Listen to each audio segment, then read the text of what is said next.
Hello everyone, welcome to my channel. I am AJ and this is Study Time with AJ.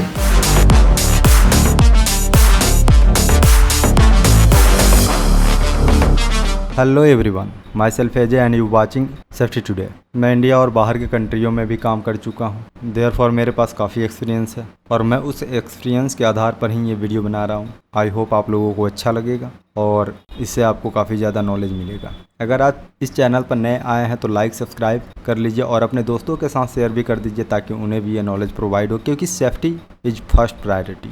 Today we will discuss about scaffolder. किसी के पास idea है what is scaffolder? Scaffold is temporary structure used to support worker and material during the construction, repair and maintenance of the building, bridge and other large structure। किसी भी बड़े structure को बनाने के लिए, जैसे कोई ब्रिज, बिल्डिंग्स, पुल, ये सब बनाने के लिए एक मचान का इस्तेमाल किया जाता है। और मचान का इस्तेमाल तब किया जाता है जब हम ऊंचाई पर काम करते हैं ताकि हमारे मटेरियल्स, हमारे पर्सनल हमारे वर्कर ऊपर जा सकें, ऊपर जा कर के काम कर सकें। अभी आप जो वीडियो देख रहे हैं, इस वीडियो में बड़ी बड़ी इमारतें आपको दिख रही होंगी। इस इमारतों पर आप सोचे होंगे कि काम कैसे होता है, इतनी ऊंची इमारत पर चढ़ कर के कौन काम करता होगा। विलायत से पढ़ के एक लड़का आया था और गांव में देखा उसने एक डंडे पर झंडा बांधा गया था। आप सबने भी देखा होगा कि एक डंडे पर झंडा बांध दिया जाता है। अब उस विलायत से पढ़ कर के आए हुए बच्चे ने ये पूछ दिया, डैडी इतने बड़े लंबू पर कौन चढ़ के झंडा बांध दिया? उसके पापा ने सीधा सिर पकड़ लिया कि भाई सारा पढ़ाना लिखाना बेकार, जबकि इसको ये नहीं पता कि इतने बड़े बम्बू पर चढ़ा नहीं जा सकता। कहीं ना कहीं या तो स्काफोल्ड का इस्तेमाल किया गया होगा या फिर इस डंडे को नीचे लाया गया होगा। लेकिन यहाँ सिनेरियो डिफरेंट है। बड़े बड़े ऊंची ऊंची बिल्डिंगों को तो हम नीचे ला नहीं सकते, इसलिए वहाँ पर एक मचान तैयार किया जाता है, स्काफोल्ड तैयार किया जाता है ताकि हम नीचे से ऊपर जा सकें। नेक्स्ट है हमारा टाइप ऑफ स्काफोल्डर। आप लोगों ने कई जगह पर कई तरह के स्काफोल्ड यूज किए होंगे। इनमें से कुछ हमारे मेन स्काफोल्ड है, जैसे कि मोबाइल स्काफोल्ड। मोबाइल स्काफोल्ड वो होता है जो हम एक जगह से दूसरे जगह आराम से शिफ्ट कर सकें। Putlog scaffold, truss out scaffold, slung scaffold, suspended scaffold, mechanical scaffold. Next हमारा टॉपिक है पार्ट्स ऑफ स्काफोल्ड। एक स्काफोल्ड को बनाने के लिए, एक मचान को बनाने के लिए कितने चीज़ों की हमें आवश्यकता पड़ती है? तो जो मेन है वो आपका लेफ्ट साइड में है और जो उसके भी पार्ट्स हैं वो हमारा राइट साइड में है। Guard rail, mid rail, toe board. Guard rail को हम रेलिंग भी कहते हैं। मिड रेल, गार्ड रेल यानी कि रेलिंग के नीचे वाले जो लगे रहते हैं सपोर्ट्स, उसको मिड रेल कहते हैं। Toe board, toe board plate को कहते हैं जो पैरों के तले लगा रहता है। Planking, scaffold bracket, cross bracket, diagonal bracket, base plate, sill. तो ये सारे चीज़ जो हैं वो नाम से ही पहचान में आ जा रहे हैं कि कौन क्या है। अब उसके बाद में इसके भी कंपोनेंट हैं, वो हैं tube, couplers, right angle couplers, poling couplers, swivel, base plate, ladders, rungs, anchor tie, reveals, shutting. ये सारे के सारे स्काफोल्ड्स के ही कंपोनेंट हैं जो बनाने में यूज किया जाता है। नेक्स्ट टॉपिक है हमारा हैजार्ड्स ऑफ स्काफोल्ड। स्काफोल्ड के क्या हैजार्ड्स हो सकते हैं? आप अपने दिमाग से सोचिए। ऊंचाई पर जब कोई काम करता है तो उसके हैजार्ड्स क्या होंगे, जोखिम क्या होंगे? चलो मैं बताता हूँ। Fall from height, one of the most common and severe hazards can occur due to lack of guardrail, improper use of personal fall arrest system and unstable scaffold. While में हम लोग जब स्काफोल्ड यूज करते हैं तो उसमें guard rail अगर ना हो तो गिरने की आशंका। और स्काफोल्ड टेम्प्रोरी बनते ही हैं, लेकिन उसको भी एक मजबूती से बनाया जाता है। अगर वो अनस्टेबल हो, मजबूती ना हो, उसमें टिकाऊ ना हो, तो फिर गिरने का खतरा बना रहता है। आपके डिस्प्ले पर कुछ इमेजेस आ रही होंगी जो फॉल फ्रॉम हाइट्स या फिर ट्रिपिंग, स्लीपिंग, ये सारे के सारे इमेजेस हैं। आप इसको कंसीडर कीजिए, ध्यान से देखिए। बाकी हम नेक्स्ट टॉपिक पर चलते हैं। Falling object. एक टॉपिक हमने पढ़ लिया फॉल फ्रॉम हाइट्स, अब है फॉलिंग ऑब्जेक्ट। टूल मटेरियल्स और debris falling from the scaffolding can injure worker below. नीचे के जितने भी वर्कर हैं, कुछ वर्कर ऊपर भी काम करते हैं, कुछ वर्कर नीचे भी काम करते हैं। अगर ऊपर से कोई भी मटेरियल नीचे गिरता है तो नीचे खड़े वर्कर को चोट लग सकती है, उन्हें हार्म हो सकता है। Proper securing of materials and use of toe board can mitigate this risk. हम चलते हैं, फिरते हैं, घूमते हैं या खड़े होकर के काम करते हैं। स्ट्रक्चरल कोलैप्स, मचान का गिरना या फिर किसी भी ढांचे का गिरना स्ट्रक्चर कोलैप्स के अंडर में कंसिडर किया जाता है। इसके दो रीजन हैं, poorly constructed and overload scaffolding can collapse. कोई भी स्काफोल्ड तैयार किया जाता है तो उसको SWL यानी सेफ वर्क लोडिंग ये मापा जाता है कि उस पर हम कितना वजन यूज कर सकते हैं, कितना वजन डाल सकते हैं और बेहतर कंस्ट्रक्ट किया गया है या नहीं। दूसरा टॉपिक है ensuring scaffolding is properly designed और erected and inspected is crucial. कोई भी स्काफोल्ड तैयार किया जाता है तो वो प्रॉपर डिजाइन होनी चाहिए कि वो कौन सा स्काफोल्ड है और किस ढांचे में बनाया गया है और अच्छे से वो खड़ा है कि नहीं। और ये सबसे ज़्यादा महत्वपूर्ण है कि उसका इंस्पेक्शन किया गया है या नहीं किया गया है। Electrical hazards of scaffold. Scaffolding can come into a contact with live electrical wires leading to a shock और इलेक्ट्रोकॉशन। अगर कोई भी लाइव इलेक्ट्रिकल वायर्स के संपर्क में स्काफोल्डिंग आता है तो वो लोहे का बना रहता है, वो इलेक्ट्रिक शॉक पैदा करेगा जिससे हार्म हो सकता है, चाहे वो वर्कर को हो या आपको हो।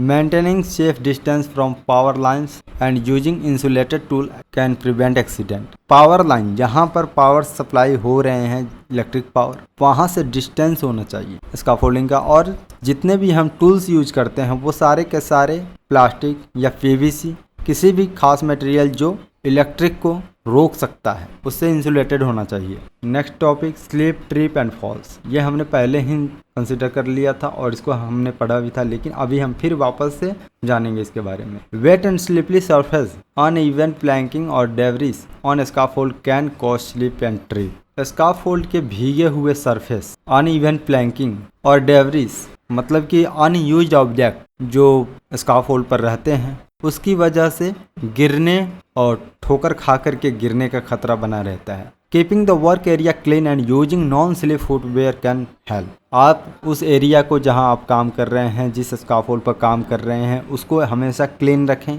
वहां पर कोई भी डेब्रिस नहीं होना चाहिए। जो अनयूज्ड ऑब्जेक्ट है उसको रिमूव कीजिए और बिना स्लिप किए करने वाला सेफ्टी शू कहीं इस्तेमाल करें काम करते वक्त। यह आपको हार्म से बचाने में हेल्प कर सकते हैं। Weather condition, wind, rain and extreme temperature can effect the stability and safety of scaffolding. Monitoring weather condition and securing scaffolding appropriately is essential. तेज हवा, तेज बारिश और ज़्यादा टेम्परेचर के कारण स्काफोल्डिंग के सेफ्टी पर इम्पैक्ट पड़ता है, इसलिए हमेशा वेदर कंडीशन को मॉनिटर करना चाहिए। जब 50 डिग्री टेम्परेचर से ऊपर जाता है तो काम को रोक दिया जाता है, क्योंकि वहाँ पर ब्लैक फ्लैग का सिस्टम है कि 50 डिग्री टेम्परेचर से अगर ऊपर टेम्परेचर जाता है तो वहाँ ब्लैक फ्लैग लगा दिया जाना चाहिए और काम को स्टॉप कर दिया जाना चाहिए। नेक्स्ट टॉपिक है improper use of equipment. Scaffold बनाने के लिए इम्प्रॉपर इक्विपमेंट का इस्तेमाल हैजर्ड्स की तरफ हमें झुकाता है, हमें हैजर्ड्स की तरफ भेजता है। यूजिंग डैमेज और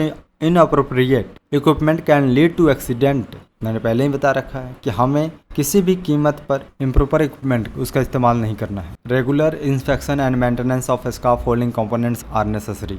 डेली बेसिस पर स्काफोल्डिंग कंपोनेंट की इंस्पेक्शन होना सबसे ज़्यादा जरूरी है। Inadequate training, worker without proper training may not follow safety protocols और रेगनाइज हैजर्ड्स। वर्कर कभी भी बिना प्रॉपर ट्रेनिंग के हैजर्ड्स को रेगनाइज नहीं कर सकते और प्रोटोकॉल्स को फॉलो नहीं कर सकते, इसलिए प्रॉपर ट्रेनिंग सबसे ज़्यादा जरूरी है। स्काफोल्ड के नेक्स्ट टॉपिक है ergonomical hazards. Repetitive movement, awkward posture and heavy lifting can cause musculoskeletal disorder.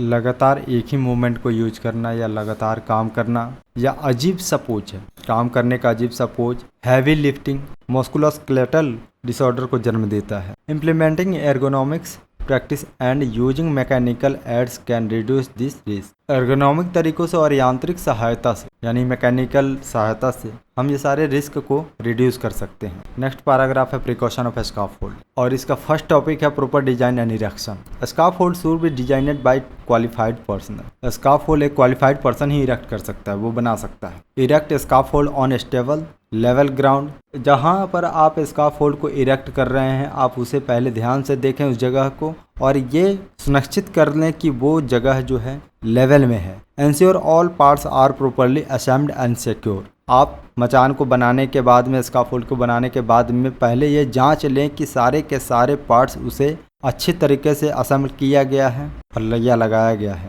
Precaution में नेक्स्ट टॉपिक है inspect scaffolding before each use. किसी भी स्काफोल्डिंग को यूज करने से पहले इंस्पेक्ट करना जरूरी है। Look for damage parts, loose connection and stability issues. भी स्काफोल्डर को यूज करने से पहले उसके इरेक्शन, स्टेबिलिटी और डैमेज पार्ट्स को हमें इंस्पेक्ट करना है। स्काफोल्ड पर काम करते टाइम में कोई भी वेट हो उसको डिस्ट्रीब्यूट करना है। एक जगह कभी भी भार नहीं पड़ने देना चाहिए जिससे उसके पलटने, उलटने या फिर कोलैप्स का खतरा बना रहता है। Next topic, guardrail and toe board precaution. Install guardrail, midrail and toe board on all open side and end of the scaffold platform. Guardrail, midrail and toe board पूरे ओपन एरिया के साथ starting of scaffold और end of scaffold में भी एक guardrail, midrail, toe board install करना है। Ensure guardrail are appropriate height and stand. ये सुनिश्चित करना है कि गार्डरेल एक सुनिश्चित हाइट पर है और मजबूती के साथ है। वैसे भी गार्डरेल की हाइट 3 फीट से ज़्यादा नहीं होती है, 2.5 फीट या 3 फीट, इससे ऊपर नहीं होना चाहिए। Provide safe access to the scaffold such as ladders और स्टेयर्स टावर्स। स्काफोल्ड तक पहुंचने के लिए या उस स्काफोल्ड के ऊपर पहुंचने के लिए सेफ एक्सेस होना चाहिए, जैसे कि कोई सीढ़ी या स्टेयर्स टावर या सीढ़ी वाला tower. Ensure access point are free of obstruction. या आप काम करने से पहले, स्काफोल्ड पर जाने से पहले ये सुनिश्चित कर लें कि आने जाने का रास्ता रिस्ट्रिक्शन फ्री हो, ताकि जोखिम के समय उनको आने जाने में परेशानी ना हो। आपको शायद खबर ना हो, स्काफोल्ड में भी पीपीई का यूज होता है, पर्सनल प्रोटेक्टिव इक्विपमेंट का इस्तेमाल किया जाता है। Use of personal protective equipment, यहाँ हम पर्सनल प्रोटेक्टिव इक्विपमेंट के इस्तेमाल को पढ़ेंगे। Worker should wear appropriate PPE such as hard helmet, non slip footwear, safety shoe and harness. आपको काम करते वक्त एक अच्छी प्रकार का पीपीई जैसे कि हार्ड हेलमेट, जिससे ऊपर से गिरने पर कोई अगर ऑब्जेक्ट आपका ऊपर से गिर रहा है तो उस टाइम आपके लिए हार्ड हैट जरूरी है। सेफ्टी शू जो नॉन स्लिप हो, स्लिप करने वाला ना हो। और हार्नेस, अगर आप नीचे काम कर रहे हैं तो उसकी ज़रूरत नहीं है, लेकिन अगर आप स्काफोल्ड के ऊपर काम कर रहे हैं तो आपको एक इसकी रिक्वायर्ड है। 1.6 मीटर से अगर ऊपर आप काम कर रहे हैं तो उस केस में सेफ्टी हार्नेस पहनना जरूरी है। Before starting of work on scaffold you have to ensure that fall arrest system are in place and use correctly. काम शुरू करने से पहले आप ये सुनिश्चित कर लें कि फॉल अरेस्ट सिस्टम सही से काम कर रहा है और सही जगह पर है। Secure the scaffold to the building or structure when necessary to prevent tipping. Use base plate, mud seals or other stabilizing elements are required. Avoid using a scaffold during the severe weather condition like high wind or heavy rain. Scaffold पर जब आप काम कर रहे हैं तो उसके structure की मजबूती का ध्यान हमेशा रखें ताकि वो गिरे नहीं, स्काफोल्ड स्ट्रक्चर गिरे नहीं। हमेशा स्काफोल्ड में स्काफोल्ड को अस्थायी करने वाला उपकरण ही यूज करें ताकि गिरने का खतरा, ढहने का खतरा दूर हो सके। जब मौसम खराब हो तो स्काफोल्ड पर काम करने के बारे में सोचे भी नहीं, क्योंकि ये हाई रेन, हाई विंड के कारण गिरने का खतरा ज़्यादा बना रहता है। Next topic, preventing fall and falling object. Use debris net, canopies और screen to prevent object from falling. हमेशा डेब्रिस नेट का इस्तेमाल करें ताकि ऊपर से गिरने वाले मलबे को ऊपर ही रोका जा सके। Before starting of the job on scaffold ensure that tools and materials are properly secured. Scaffold पर काम शुरू करने से पहले ये सुनिश्चित कर लें कि आपके टूल्स और मटेरियल्स दोनों के दोनों सिक्योर हैं। गिरने से बचने के लिए, ठोकर खाने से बचने के लिए आप अपने एरिया को, वर्क एरिया को हमेशा क्लीन ही रखें। Maintain a safe distance from power line. Power line area से एक सेफ डिस्टेंस मेंटेन ही करें। Always use non conductive material when working near electrical hazards. अगर आप इलेक्ट्रिकल हैजर्ड्स के करीब काम कर रहे हैं तो आप हमेशा नॉन कंडक्टिव मटेरियल्स ही इस्तेमाल करें। Follow proper lockout tag out procedure when necessary. जब आप इस ऐसी जगह पर काम कर रहे हैं जहां पर पावर लाइंस, वहां पर हमेशा हैजर्ड्स बना रहता है और वहां पर आप लॉकआउट टैग आउट का इस्तेमाल करें। जब आप इलेक्ट्रिक को चालू करते हैं वहां पर लॉकआउट लगा दें ताकि बाकी पर्सनल को पता चले कि वहां सप्लाइड नहीं है। Training and competence. Provide comprehensive training to all worker and scaffold safety procedure and potential hazards। सभी स्काफोल्ड कर्मचारियों को और उसके पोटेंशियल हैजर्ड्स के बारे में एक प्रॉपर सेफ्टी ट्रेनिंग प्रोवाइड की जानी चाहिए। Ensure worker are competent to perform scaffold work safely. ये सुनिश्चित कर लें काम करने से पहले कि जितने भी वर्कर हैं वो स्काफोल्ड पर प्रॉपर काम करने से, बेहतर काम करने से या बेहतर परफॉर्म के लिए रेडी हैं। Weather precaution. Monitor weather condition and avoid using a scaffold during the adverse weather. बुरे मौसम में, खराब मौसम में कभी भी स्काफोल्ड पर काम नहीं करना चाहिए। उस वक्त ढहने, गिरने और चोट आने का खतरा ज़्यादा बना रहता है। Ensure scaffolding is adequately protected or dismantled during the severe weather forecast. मौसम के पूर्वानुमान। यह सुनिश्चित कर लें कि जितने भी स्काफोल्डिंग हैं उसको सुनिश्चित रूप से, पर्याप्त रूप से अस्थायी किया गया है, मजबूत किया गया है या फिर उसे हटा दिया गया है। Next topic, emergency procedure. When you working on scaffold have a clear emergency response plan in work place. जहाँ पर आप काम कर रहे हैं वहाँ पर एक इमरजेंसी प्लान होनी चाहिए ताकि इमरजेंसी पीरियड में उसका इस्तेमाल हो सके। उस प्लान के अकॉर्डिंग हर एक वर्कर चल सके और एक असेंबली एरिया भी शुड बी प्रोवाइड। अगर आप के काम के जगह पर एक असेंबली एरिया होता है तो वहाँ पर आप सारे वर्कर को लेकर के सुरक्षित हो सकते हैं। Ensure all workers are familiar with emergency procedure and